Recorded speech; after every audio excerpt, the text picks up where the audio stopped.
In the end, people won't remember what you said, they'll just remember how you made them feel. I love that phrase.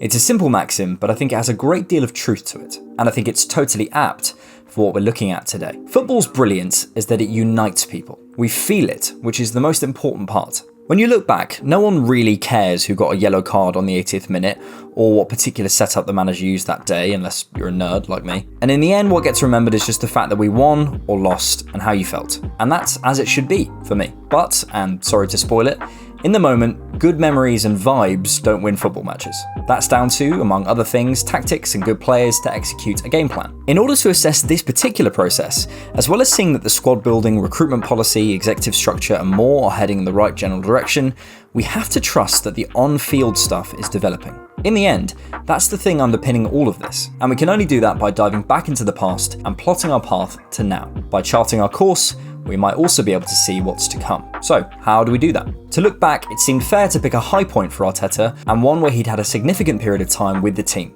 Memories of 2020 are likely to be stored somewhere in the do not open file for most, but a behind closed doors FA Cup win over Chelsea in August of that year brought Mikel Arteta's first silverware as manager of Arsenal. I've chosen the recent game against Chelsea in April 2022 to compare to that game. Relatively similar personnel for them, relatively similar structure for them, and a relatively similar quality level of the players to where they were at the time. And both are wins. Of course, these are individual games with their own individual stories, but I'll be focusing on the general trends and principles from the team at that time, looking at then and now from a tactical perspective. But before I do that, I just need 30 seconds of your time to talk to you about something. I don't accept ad campaigns if I don't genuinely like and use what I'm showing you, and I do like this and I do use it. The OneFootball app gives you all the information you need to follow football. News from around the world, fixtures, live scores, stats and updates, and information on the transfer market for pretty much every league you can think of. My favourite feature is the aggregator of transfer news, because you can follow your club, and then instead of having to search around the internet or look through Twitter or Reddit, literally every rumour and story is put there on the feed. Go and download the OneFootball app for free now, the link is in the description.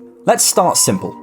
Personnel. Coaches all have game models, how they'd ideally like to play. But personnel and quality level have to inform what you can do. Here's a comparison of the lineups from the two matches, which took place less than 2 years apart. An incredible amount of turnover. Just 2 players in common, one of whom in Rob Holding would likely have not started the game in April were it not for Tomiyasu's injury. That tells you Mikel has not always had what he wanted at his disposal. This graph plots last season's squad compared to average peak performance age for a player in their position. Arsenal have recently invested heavily in pre-prime players, as you can see, partly for value and partly out of necessity. Arsenal are now a much younger team, and that's relevant tactically. Mikel is slowly turning up the dial on Arsenal's press. Probably in his ideal game model what he always wanted to do. And the squad's now capable of more repeated, high-intensity sprints for younger legs. That then changes the way you're able to play. They're also more technically able in general, opening up new dynamic possibilities, and they have growth potential in key areas, which means they offer you tactical flexibility as you can mould the players to exactly what you want them to do, though occasionally you may have to compromise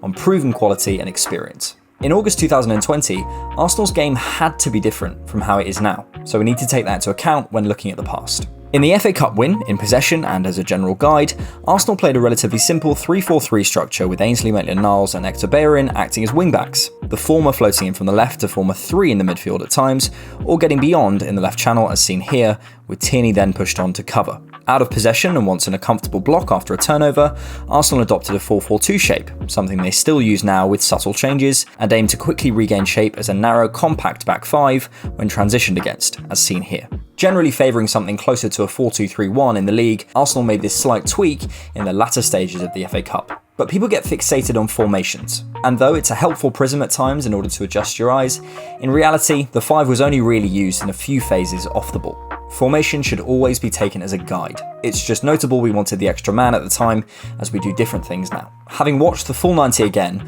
I'd go so far as to say that Arsenal did not have possession in the midfield for longer than 2 or 3 seconds in the entire game. How much a team presses you tells you about your technical level, and Chelsea were relentless that day, trying to force errors from relatively weak technicians like Hector Bellerin, Nicola Pepe and Rob Holding.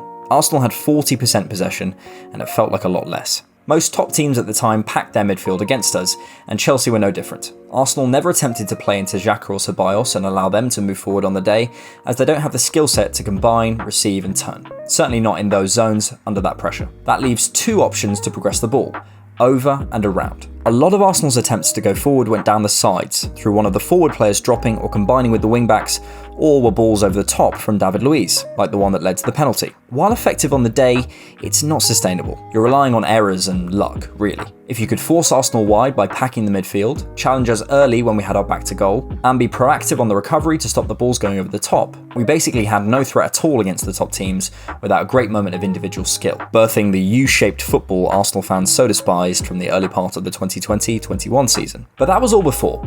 What's changed? We did do well against teams where our qualities were clearly better and had some good results. But that was all before.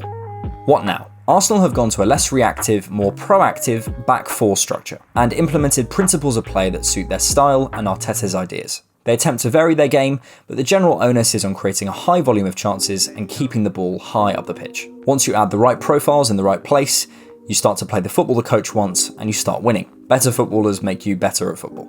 Simple. The first, most underrated aspect of how Arteta has evolved this team is the press. With players that are more suitable for the way Arteta wants to play, you can cover the pitch the way you want, give up less territory, and commit more men forward. It used to be that Arsenal pressed in a pretty simple man-for-man structure as seen here. It's not like they didn't press, but in general, our previous backline's lack of recovery pace meant Arsenal couldn't push up and commit men forward, so coaching any kind of elaborate press would be hard. Here, Ceballos drops to receive it off the first line, and Rob Holding and David Luiz make no attempt to push the line up, as would happen now, especially given Arsenal were drawing the game at this point. Look how deep we are, and where Ceballos received it. A man-for-man system can be bypassed with quick passing combinations, so an effective, modern press is about getting more men forward higher up the pitch to block passing lanes, force errors, and force the opposition back, facilitating situations to move in for the kill. To get more men forward, you firstly have to be playing higher up the pitch to close the distances. The acquisitions of Ben White and Gabriel with their on-ball qualities, recovery abilities, both pace and positionally, have moved the line up the pitch to do this. As discussed many times in these videos, look at the field tilt stats. Again, look how far back Arsenal sat in their build-up before. 6 men back, very conservative. But to block lanes and force people back, you have to be smart. Here, constant movement and response has forced Sarr into a corner with all of his lanes blocked. Crucially, not diving in just yet. Arsenal are in a good position. You can see here Odegaard and Elneny are beckoning Saka to move forward to force Sarr back before he can do anything. And Elneny as the spare man can cover and block that lane. Saka moves forward, Sarr turns around and plays it back to Mendy, so Arsenal can move up and Chelsea lose territory. Here, Arsenal are in a similar position, and Sarr once again has his lanes blocked. I imagine Sarr was the pressing trigger. Saka moves in, White steps in proactively on Alonso, forcing him backwards, Nketiah then responds and presses the goalkeeper, and Arsenal win it back after Mendy goes long into the midfield, forcing a turnover with Xhaka. This isn't get after your man stuff. This is an improving, smart response to on-field dynamics. The team move as one and force a significant amount of errors by just being patient, not diving in too soon and getting sucked in man for man all the time. Compare where Arsenal are playing on the pitch now to this, for example. 1-1 in an FA Cup final, and Arsenal's furthest forward attacker is there. We've also started counter-pressing more, i.e. trying to win the ball back quickly when you lose it, high up the pitch with more regularity and structure, something Arsenal didn't do much of before. Here, Xhaka plays a pass that gets cut out. Straight away, Emil Smith-Rowe is running hard to get the ball back, does, and Arsenal play forward. Note the aggressive body shape on both Smith-Rowe and Xhaka. They want the ball back immediately. In possession, Arteta has found different ways and dynamics of getting the team through the thirds, by adding players behind the ball who can progress with more acuity, like Thomas Partey, Aaron Ramsdale and Benjamin White, covering more of the pitch centrally and creating more angles in there by playing a 3 and also inverting Tomiyasu at times, and closing the distances between the lines, squeezing the pitch to create short, sharp passing triangles. Note the distances between the players when seen in possession beforehand to now. This means players like Odegaard, Smith-Rowe and Saka, technical combiners, can work their magic with their movement and quick feet. We've seen Odegaard's flourishing relationship with Saka all season. Triangles appear with more regularity as the players move through the thirds now. One example here of a lovely flowing move. It's not that Arsenal weren't trying to combine in this way at some point in their history. Wenger ball, I mean, come on. But poor choice of profile and various other situations meant Arsenal lacked a creator. The chasm in the middle of the pitch dampened our effectiveness and reduced angles in those areas. The movement was limited and the options on the ball were less cutting. Arsenal's positional play. If you're unfamiliar, positional play is a theory that's developed that sounds more complicated than it is. It's essentially the idea that you want to make qualitative, quantitative, and positional superiorities, among other things, on the pitch as much as possible. This great video here explains it. Be in good positions, be better than the opponent, try and isolate them. Simple. Arsenal's game is significantly improved in this area, in terms of how players move in and out of positions, and recognise situations to create overloads. We used to have more of a fixed identity with this, for example Xhaka's armchair at left centre-back he used to enjoy. But now it's much more fluid and responsive, as the players are more used to it. Here's just one example from the game in question. Elneny noticing that Gabriel and Tavares are stepping out to engage the player, he shuttles across and covers the pocket. It's simple, but go and watch those two games and see the difference in the movement between the players off the ball. They're responding to each other's movements and covering the right zones. None of this is suggesting there was no game plan before. Teams do and have done all of this, but it's the volume and consistency that the right decisions are being made, which is the impressive part, and where you can see the time on the training ground has been well used. Arteta has just structured the team.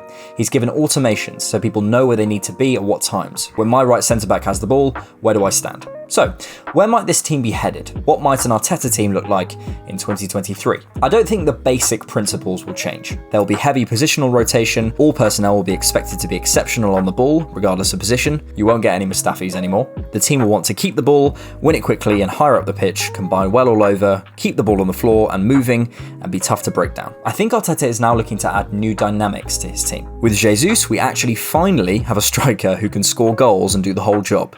Receiving wide, dropping, linking and moving with lethal effect. Vieira and Tielemans have the KDB-esque ball from the half space. Sometimes you have to imagine teams like a Swiss Army knife. You have to find yourself enough tools for all the tasks that you have. But if you don't have a strong casing and you don't use it properly, it's going to fall apart, no matter how many tools you have. Arteta has significantly improved this team on the field from back to front. But it's sometimes hard to see that over the results-based analysis. The team is not perfect, and success is not guaranteed, but we look more and more like a modern team. I can remember times I've felt like we've been outfought this season. I can also remember times where I felt we just weren't good enough. But I can't remember any times I felt we were outthought. And in the end, maybe that's all that matters.